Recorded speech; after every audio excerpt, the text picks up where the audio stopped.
ಸ್ನೇಹಿತರೆ ನಮಸ್ತೆ, ನಾನು ನಿಮ್ಮ ತೊರಂಗದೊಡ್ಡಿ ದಿವಾಕರ್. ಇವತ್ತು ಊಜಿ ನಿಯಂತ್ರಣಕ್ಕೆ ಬೇಕಾದಂಥ ಕೆಲವೊಂದು ಉತ್ಪನ್ನಗಳು ನಿಮಗೆ ಪರಿಚಯ ಮಾಡ್ತಾ ಇದ್ದೀನಿ. ಆಲ್ರೆಡಿ ಈ ಹಿಂದೆ ನಿಮಗೆ ಇದನ್ನು ಪರಿಚಯ ಮಾಡಿದ್ದೀನಿ, ಆದರೂ ಇನ್ನೊಂದು ಸರಿ ನಾನು ನಿಮ್ಗೆ ಪರಿಚಯ ಮಾಡೋಂಥ ಪ್ರಯತ್ನ ಮಾಡ್ತಾಯಿದ್ದೀನಿ. ಸ್ನೇಹಿತರೆ, ಇದು ಗಮ್ಟ್ರಿ ಕಂಪ್ನಿಯ ಪ್ಲೇ ಜಾರ್ ಅಂತ. ಇದು ಹಿಂದಿನ ವಿಡಿಯೋದಲ್ಲಿ ನಿಮ್ಗೆ ತೋರಿಸಿದ್ದೀನಿ. ಇದು ಊಜಿ ನಿಯಂತ್ರಣ ಮಾಡೋದಕ್ಕೆ ಒಂದು ಸಾವಯವ ಒಂದು ವಿಧಾನ.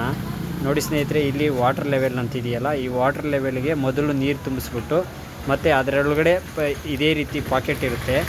ಆ ಪಾಕೆಟ್ನ ಅರೆದುಬಿಟ್ಟು ಆ ನೀರಲ್ಲಿ ಚೆನ್ನಾಗಿ ಮಿಶ್ರಣ ಮಾಡಿ ಬಿಸಿಲು ಬೀಳೋ ಕಡೆ 1 ರಿಂದ 2 ದಿವಸ ಕಟ್ಬಿಟ್ಟು ಆಮೇಲೆ ನಾವು ನಮ್ಮ ರೇಷ್ಮೆ ಹುಳು ಸಾಕಣೆ ಮನೆಯ ಮುಂಭಾಗದಲ್ಲಿ, ಅಂದರೆ ಬಾಗಿಲು, ನಾವು ಒಳಗಡೆ ಹೋಗಿ ಪ್ರವೇಶ ದ್ವಾರದ ಮುಂದೆ ನಾವು ಕಟ್ಕೊಳೋದ್ರಿಂದ ಊಜಿ ನಿಯಂತ್ರಣ ಮಾಡ್ಬೋದು.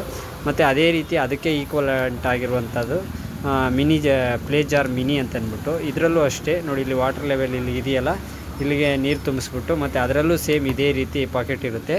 ಅದನ್ನು ಹಾಕಿ ಚೆನ್ನಾಗಿ ಮಿಶ್ರಣ ಮಾಡಿ ನೇತಾಕೋದ್ರಿಂದ ನಾವು ಊಜಿ ನಿಯಂತ್ರಣ ಮಾಡ್ಬೋದು. ಮತ್ತು ಅದೇ ಕಂಪ್ನಿಯ ಉತ್ಪನ್ನ ಆದಂಥ ಊಜಿ ಪ್ಲೇ ಟ್ರ್ಯಾಪ್ ಅಂತ ಅಂದ್ಬಿಟ್ಟು, ಇದು ಅಷ್ಟೇ 38ರಿಂದ 40 ಗ್ರಾಮ್ ಗಮ್ಮಿರುತ್ತೆ ಇದರಲ್ಲಿ.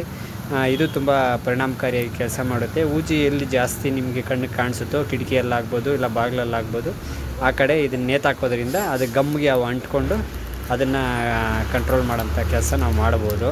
ಮತ್ತು ಸ್ಟಿಕ್ಕಿ ಟ್ರ್ಯಾಪ್ ಅಂತಿದೆ, ಇದು ನಾವು ಯೂಸ್ ಮಾಡ್ಬೋದು. ಇದರಲ್ಲಿ ಗಮ್ಮಿನ ಪ್ರಮಾಣ ಒಂದು ಶೀಟ್ಗೆ 15ರಿಂದ 20 ಗ್ರಾಮ್ ಇರುತ್ತೆ. ಇದು ಎರಡೂ ಕಡೆ ಗಮ್ ಬರುತ್ತೆ.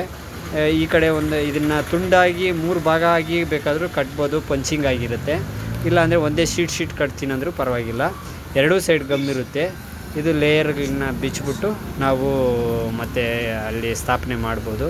ಈ ರೀತಿ ಗಮ್ಟ್ರಿ ಉತ್ಪನ್ನಗಳು ಇವೆಲ್ಲ ತುಂಬ ಚೆನ್ನಾಗಿದೆ ಸ್ನೇಹಿತರೆ. ನಾವು ರೇಷ್ಮೆ ಕೃಷಿಯಲ್ಲಿ ಊಜಿ ಸಮಸ್ಯೆ ಯಾರಿಗೆಲ್ಲ ಇದೆಯೋ ನಾವು ಇದನ್ನು ಬಳಸೋದ್ರಿಂದ ನಾವು ಸಮಗ್ರ ಊಜಿ ನಿಯಂತ್ರಣ ಮಾಡಿ ಅತ್ಯುತ್ತಮ ಗೂಡು ಇಳುವರಿ ಮಾಡೋದಕ್ಕೆ ಸಹಕಾರಿಯಾಗುತ್ತೆ ಅಂತ ಹೇಳ್ತಾ 4 ಮಾತು ಮಾತಾಡೋಕ್ಕೆ ಅವಕಾಶ ಕೊಟ್ಟ ತಮಗೆ ಧನ್ಯವಾದ ಹೇಳ್ತಾ ಮಾತು ಮುಗಿಸ್ತಾ ಇದ್ದೀನಿ ಸ್ನೇಹಿತರೆ.